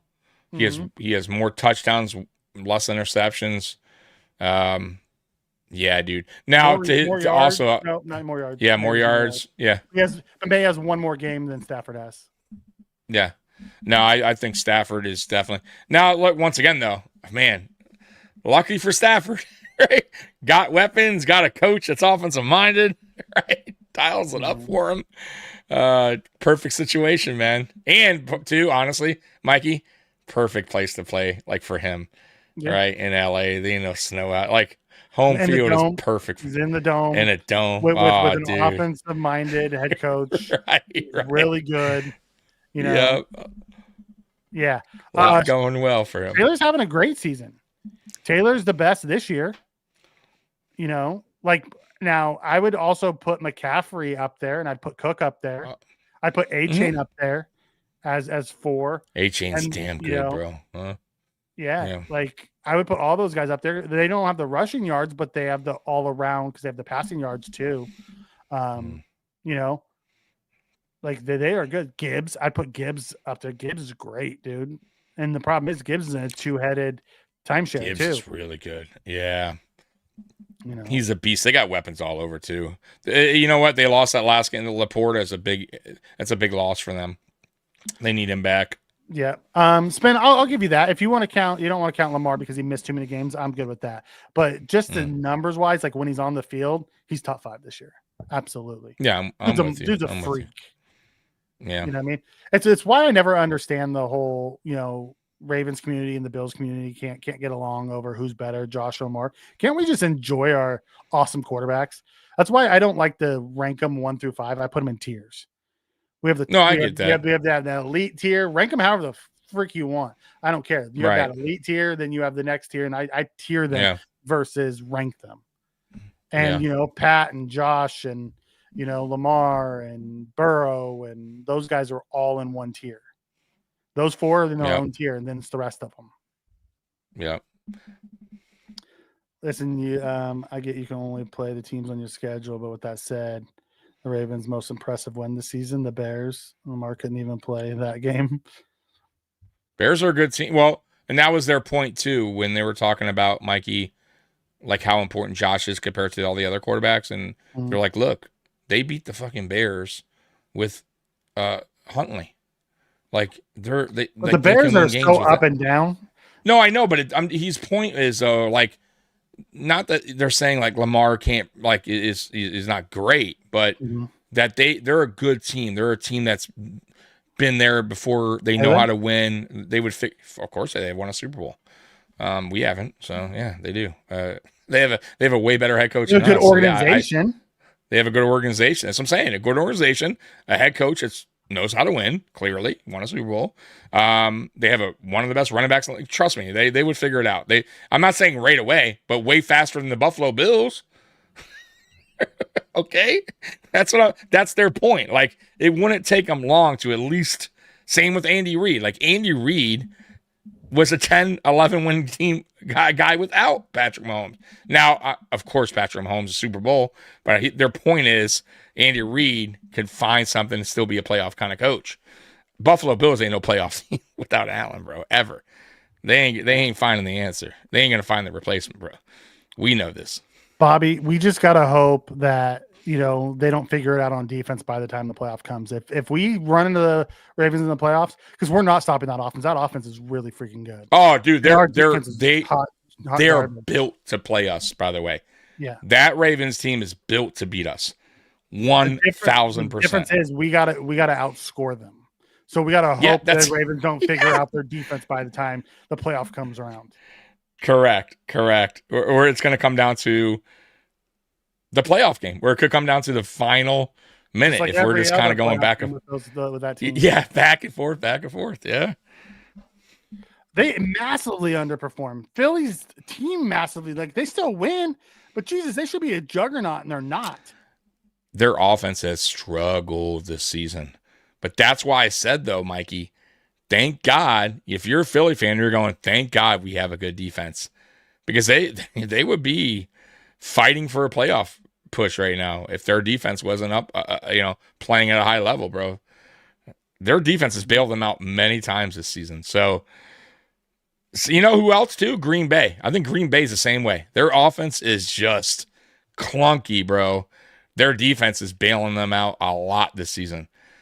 So Green Bay's in the same boat as Philly right now. Their both offenses are just not right. I'm with you on that.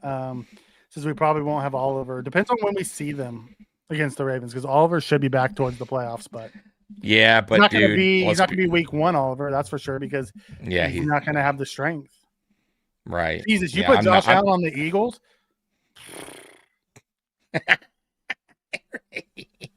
Give Josh those weapons. Can you imagine? God, I wish. Oh, by the way, so I don't know if you saw, but yeah, Chase said he didn't spit. He certainly did spit on Ramsey. He's gonna get suspended. He already did. Yeah. Did he? What'd they give him? One game. Only today. One? Okay. And he's appealing it? Why? He's appealing it. Clearly. Saying if I didn't spit on him, if I was going to spit on him, I would spit in his face, not towards the ground. Bro, you're 2 inches from. You guys were basically trying the Dak chest. Prescott defense. Yeah, no, that's a big loogie. You're right in. Dak at least had a little bit of room there, and it was very little spit. This was a big loogie, and you're right next to him. Like, you guys were basically touching chest. Like, come on now. Don't lie. He's not going to win that. Yeah. And he lied, Mikey, to begin with. He said he didn't spit at all. He never opened his mouth, remember? So they're not going to believe him. I didn't follow any of that shit. Oh, you didn't? Oh, yeah. So they asked him. They asked him after, and they said, because they interviewed him in the locker room, they said, Ramsey said, you spit on him. That's why he hit you. And he goes, I never even opened my mouth. Yeah. Total lie. Yeah. Mr. Fulton, the most interesting man in the chat. There we go. Sorry I was late. I had a very busy day. Had my singing in the ring tech this week. And then on Sunday, I'll be taking a nap. What I miss? Jeez. Boy, you are a busy guy, Mr. Fulton. I got to say, you got a lot going on. And that's why you're the most interesting man in the chat. Yeah. I mean, dude, I don't know how you do it. I couldn't do it, Mike. I couldn't live a life. That's crazy. I give you a lot of credit, bro. Renaissance. He's appealing it, so there's a good chance that he'll play against the Bengals or against the Pats. Now, that's interesting. Yeah. Though their defense is god awful, so I'll see what there. Damn, hooked on phone. It's not working for me. Me neither, brother. 9 years of the process with McD. Oh, I can't with the McD thing. Just the process. Yeah. Just the end of the day. Okay, you want to get to good, bad, and ugly? Yeah, go for it. Give me let me get to the year. Of course. I'm scrolling down now. Of course. Drop that of course. beat. Drop that beat. Do I have it? Where is it? Oh, man. Oh, no, I do. The good. The bad. The ugly. Okay, so all right, Mikey, start go with, for it. I'm going to start with Josh Allen, his 6 touchdowns. You know, at the end of the Yeah, day, it's pretty damn good. you score 6 touchdowns. Yeah. You know, when you're the I only would say person that's good. in the NFL history to do it, and you've done it twice. Yeah, it's pretty good. I'd say that's pretty good. Guess it's okay. I'll say our passing offense as a whole. It was nice to see us get our passing offense going. It's something that we were concerned about. What happens if they stop down the run? Can we do something with the pass? So I'm going to say our passing offense as a whole. I'm going to give Joe Brady some credit and lump him in with that team with the vertical offensive game plan. Not just the vertical, but the mid range that the intermediate that he finally got going, which was awesome. I thought our pass blocking outside of the first quarter was really, really good. You know what I mean? Shout out Gabe, Terrell Shavers. Gabe and Terrell Shavers really were the two that kind of stood out. Like the rest of them really didn't do a whole lot. But let's talk about our running backs in the pass game. 2 long touchdowns for our running backs out of the pass game. So shout out to those guys. Although our third running back was really good and deserves a good, it wasn't on the offense. He did it on special teams. So got to shout out our special teams, like Hardman with the explosion, those 2 guys with explosive plays in good field position, our punter and our kicker doing their jobs. You know what I mean? I like it. On defense, I got to apologize. I'll be perfectly honest. I kind of crapped on Walker yesterday. A lot of things came out and said he actually played better than I thought he played.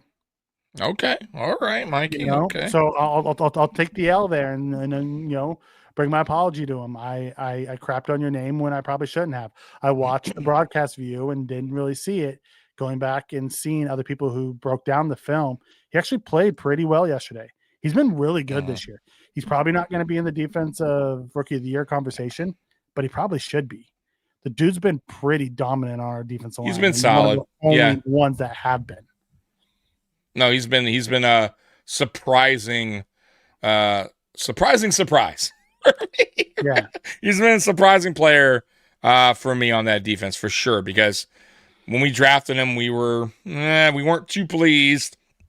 And then we were like, okay, then we kind of were like, okay, this guy has some upside. But I don't think we saw this happening this quickly for him. So it's definitely, we're definitely will eat crow on that one, because we weren't pleased initially, and the guy's been one of our better draft picks for sure. Yeah, I know you need sacks or interceptions, but he should still be in the conversation. He may not win it, but he should still be on the ballot. Like, he's been really good this year from a defensive standpoint. Yeah, I agree. And then really on defense, I'm only going to call out 2 guys, and that's our safeties, Poyer and Bishop. Both were really good yesterday. Poyer led the team in tackles, or was close to it. He had a ton of freaking tackles, and then Bishop with big plays. And man, does he bring the wood now? Like, dude. Once Poyer got back there with him, it completely changed the outcome of who he was as a player, and it's awesome to see. Yeah, and you're right. By the way, Poyer did lead the team with tackles with 15. He did. Okay, he did 7 solo. Yeah, I know. Bernard actually did pretty well as well. 11 and 8. Yeah. Harrison's been impressive so far, but hard to really grade him yesterday. They didn't really throw the ball at him. Which is that a bad thing? I don't know. I mean, was he doing that good of a job, or they just weren't really looking his way? You would have think they would have attacked the side, though. Great. Like PFF graded him, and he wasn't great. I don't really go into PFF. Yeah, I'm just saying. For everything. So I don't know what it was. I haven't watched it back like that to really understand how Harrison looked. But yeah, Poyer. Those are the 2 guys I'm going to call out for yesterday on defense. Those 2 guys played fantastic, along with Walker. I like it. All right, I like it. Then let's go to the bad. The turnovers. Can't turn the ball over. Just can't. Nope. At the end of the day, that always hurts us. We're lucky we won the game with the 3 turnovers. We lost the turnover battle. We lost time of possession. We lost, all by the 10 things, minutes, I think. Yeah, the things that Right. you should make you lose the game, we lost and we still won the game, which is wild. And then the ugly, I don't know, the run defense. That's fucking Terrible. putrid. Yeah, that was overall, the awful. 3rd and longs, injuries. Yeah. Like, we can go down the list, Sean McDermott calling timeouts when the game's over. Like, what the fuck are we doing? Yeah. No idea. That's my good, All my right, bad, good. my ugly. Good stuff. I'm Prison Mike. Good stuff, Mikey. Yep, the good special teams kick returns. They were great, We got one more thing, and then we'll get out of here. Okay. We wanted to do what we normally do, the stock up, stock down, right? So this is obviously Bill's Wire first, and then guys in the chat. Bad McDermott's achy breaky heart. Yeah. You know the deal in the chat. Put your own stock up, put your own stock down. So here's Bill's Wire. We'll agree or disagree. And Mikey usually kind of disagrees on some of their stuff. So we'll see. I disagree with most of what they have to say. Yeah. Stock up, Josh Allen. I think that's an easy one. 6 all right. touchdowns, stock down, Shakir. What do you think about that? See, I'm not going to kill Shakir because that wasn't like he had 3 targets. 2 of them were behind the line of scrimmage. Like, well, what are we doing? He wasn't a factor. I'm not crushing him. He's neutral. I'm with you too. That's scheme and play calling. That one was outrageous. Yeah, outrageous that you're doing that at that situation too. So what this tells I'm me with is you. they box score watch to do their stock up, stock down. They more than likely, yeah. Stock up, Bernard. No. Yeah, he I had would a say lot no. of tackles, but no. Like, I guess Yeah, he could be stock up from how bad he's been because he wasn't god awful. He was just. Did you watch the post game, the locker room with him, or no? You didn't get a chance to do that. I haven't watched any of it.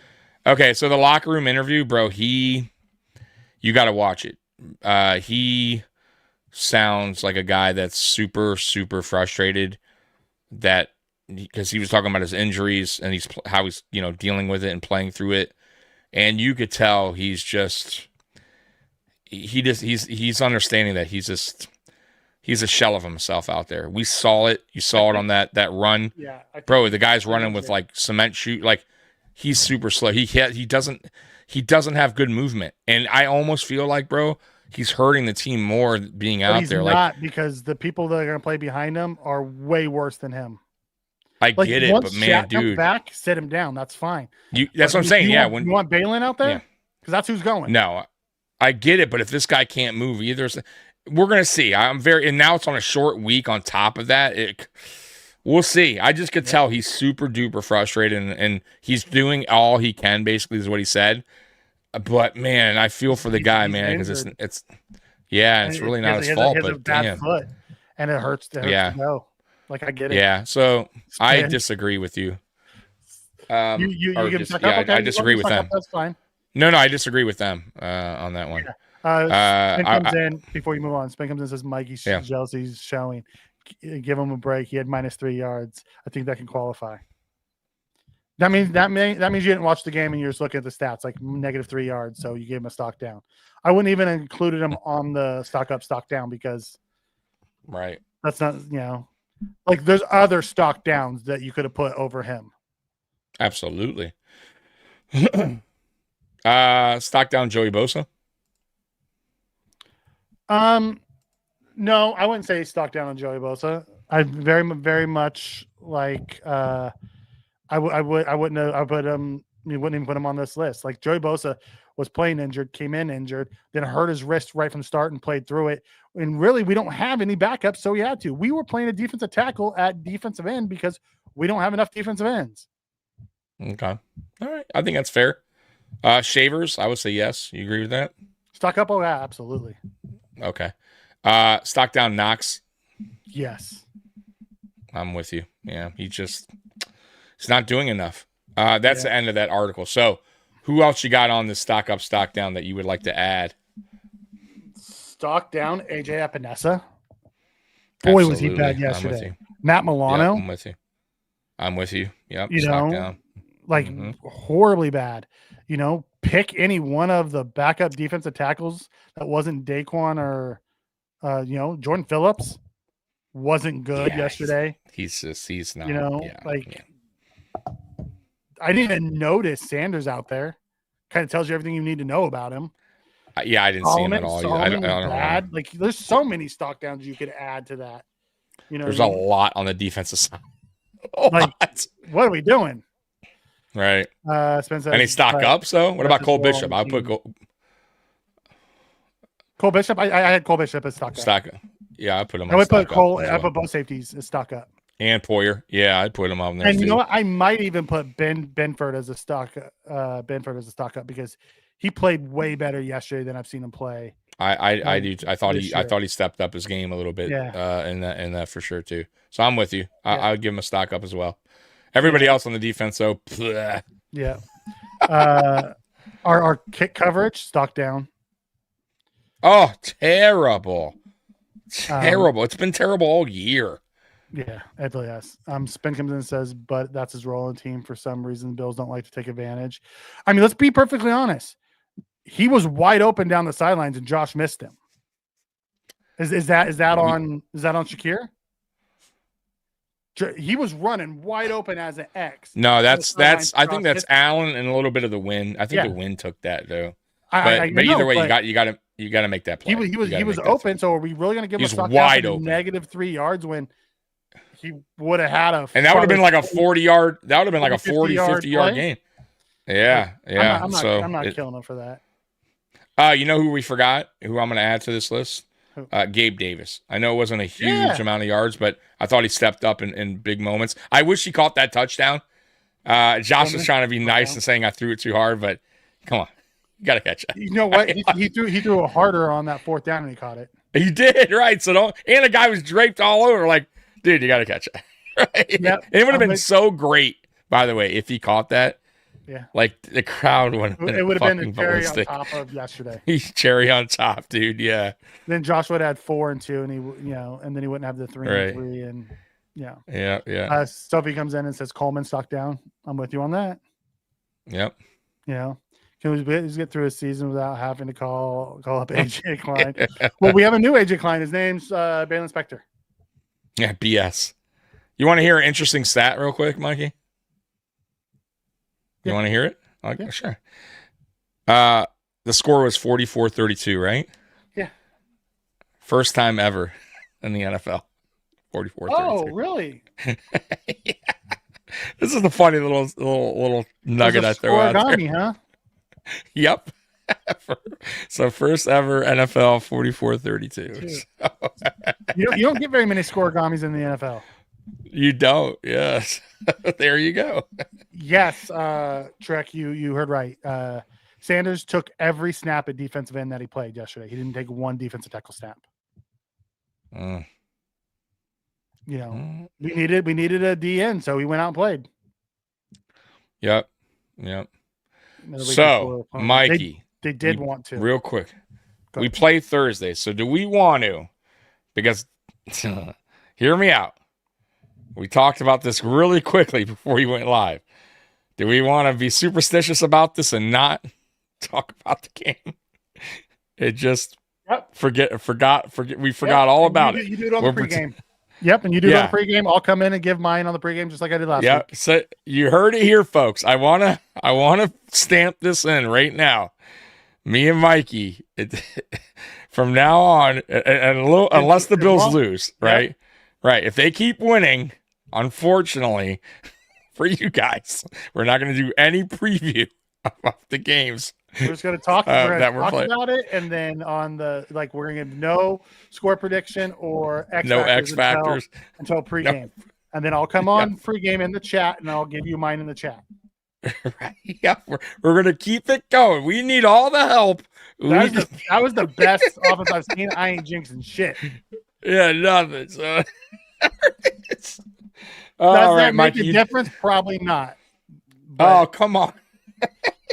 Sure it does. But I'm not throwing that into the universe. That's right.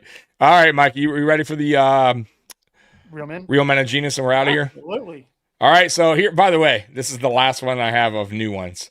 So after this week, because I have a few here, we're down to replays. Here we go. I got the last. I got 6 more, which will last us a couple more episodes, and then I'm done with the Real Men. Should we wait and do those on Friday nights and not on Mondays? Nah, it don't matter. I have so many. We'll just go through replays. You know, ones we already played before. But here we go. First one. We ready? Here we go. Bud Light presents Real Men of Genius. Real Men of Genius. Today we salute you, Mr. Unathletic Sports Talk Radio Guy. Mr. Unathletic Sports Talk Radio Guy. You know everything there is to know about the world of sports, except how to play them. No coordination. You talk sports for 8 hours a day, which is 7 hours and 45 minutes more than anyone listens. Is anybody out there? Those who can, do. Those who can't, teach. Those who can't do or teach, talk. I'm really good at talking. So crack open an ice cold Bud Light, Mr. Unathletic Supporter. You may never make the company softball team, but you'll always be a hit with us. Mr. Unathletic Sports Talk Radio Guy. That was so funny. Oh, let's hit the super We chat did get real a super quick. chat. Oh, Yep, let me hit that real quick. Thank you very much.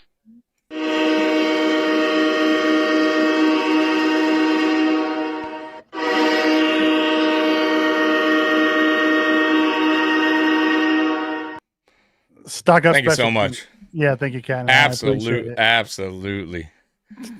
Laugh out loud. Yeah. This is not Tommy and Mikey. You know what's funny? I had a feeling the chat would say something like that, and of course, it was fucking spit. Of course, it was. Of course it was. Not only that. It's funny that you say that because I actually played on a traveling softball team. So it's funny that that's what you put up there. I'm like, okay. Right? You know, No, is that Sal? Yeah. Steve? Because is that Sal? Oh my god! All right, you ready for the last one, and we'll get out of here. Here we go. This one's actually a video. Bud Light presents Real Men of Genius. Real Men of Genius. Today we salute you, Mr. Grocery Store Cart Wrangler. Mr. Grocery Store Cart Wrangler. Any weenie can stock a shelf, but it takes a real man to wrestle an untamed herd of jammed-together grocery carts. Gotta keep 'em moving. There are 20 strays in the lot, and weather's setting in. Who's gonna bring those dogies safely back inside? Who's it gonna be? The man in the smock and the comfortable shoes. That's who. Don't knock my smock. So crack open an ice-cold Bud Light, Mr. Grocery Store Cart Wrangler. Oh. As far as we're concerned, you put the super in supermarket. Mr. Grocery Store Cart Wrangler. Bud Light beer. St. Louis, Missouri. Hey, that was my first job ever. 14 years old, working at Winn-Dixie, getting grocery Really? carts. I loved it, dude. I loved it. I would go get carts and just like hang outside. I wouldn't go back in for like an hour. They hated me. I'll be like, bro, I had to get a cart way.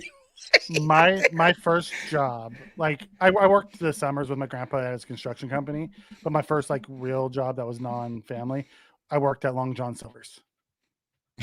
I love Long John Silver's is underrated, by the way. There's not many left. No, I like Long John Silver's. I really do. Their batter's good, but Yeah. damn, you worked at I'm sure that was greasy as hell, huh? actually, Greasy, no, huh? it wasn't. No? Like how Wow. they made it, it was actually pretty good. It was all frozen. Okay. You dip it in the batter and then you drop it in the oil. But the way they changed the oil and stuff all the time, like it wasn't super greasy and stuff. I was really Okay. impressed with how clean that place was.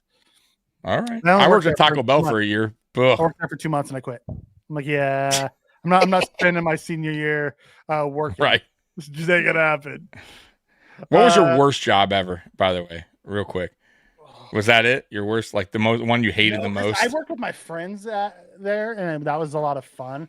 The one I hated was the first one I had when I got out of the military. I worked at like a third party, and I was like the front desk person.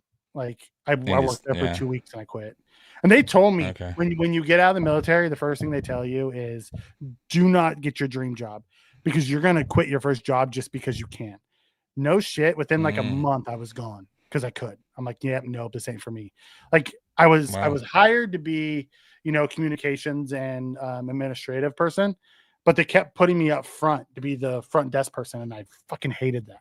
And I didn't like it, so I bounced out. I'm like, I'm out. Thanks, but no thanks. I had so many shitty jobs when I was young, but I would say a few. McDonald's, I quit in like a week. I fucking hate McDonald's. And Taco Bell. I'm gonna tell you, man, rude ass people you deal with on a daily basis when you work at those jobs. And I'll never forget, Mikey. It was like my first week. They had me in the front register, and some lady was ordering whatever. And you try to be a nice guy. I'm like, oh, you know that you could get the combo. It would save you money. She goes, I don't want the combo. And I go, excuse me, why don't you smile a little bit? And she goes, get your manager. Because, dude, I don't bite my tongue. I didn't bite my tongue back then. You ain't going to fucking talk to me that way.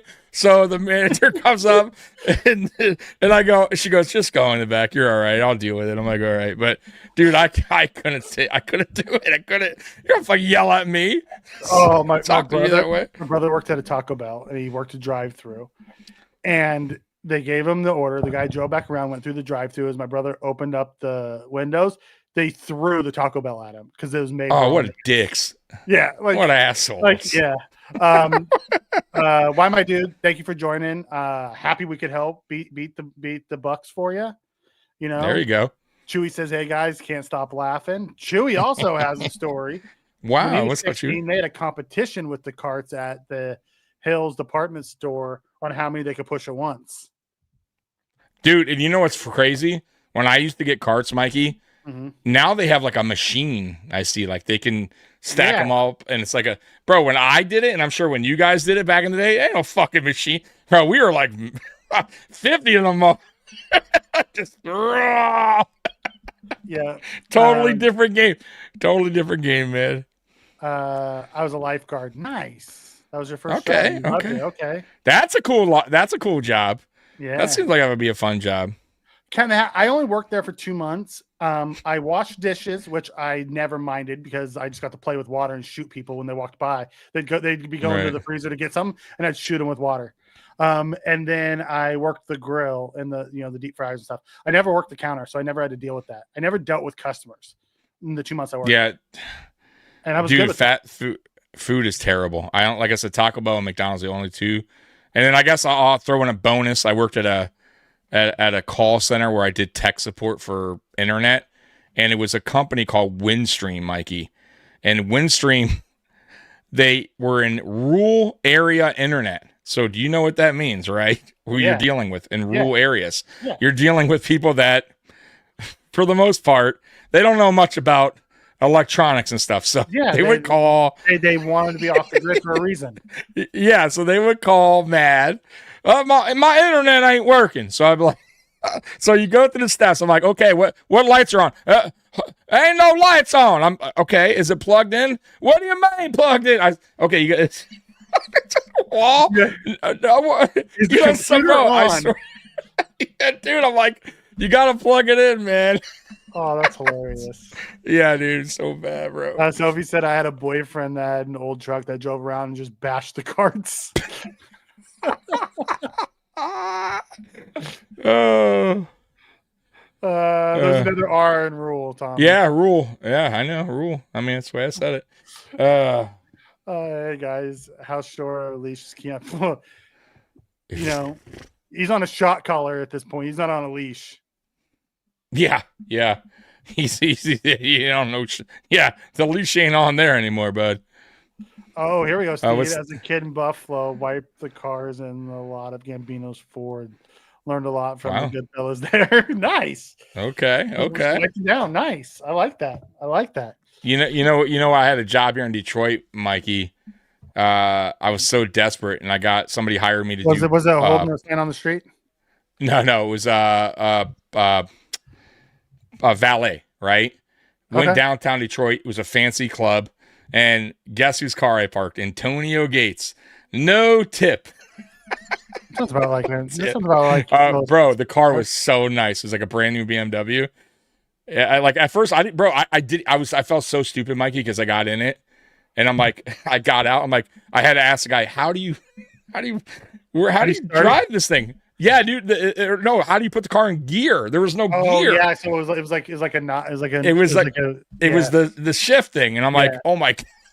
So yeah, but anyways, no tip from Gates. But hey, Gates, you owe me, buddy. Got your car in the snow. Leave Kiana home baking cookies this road trip.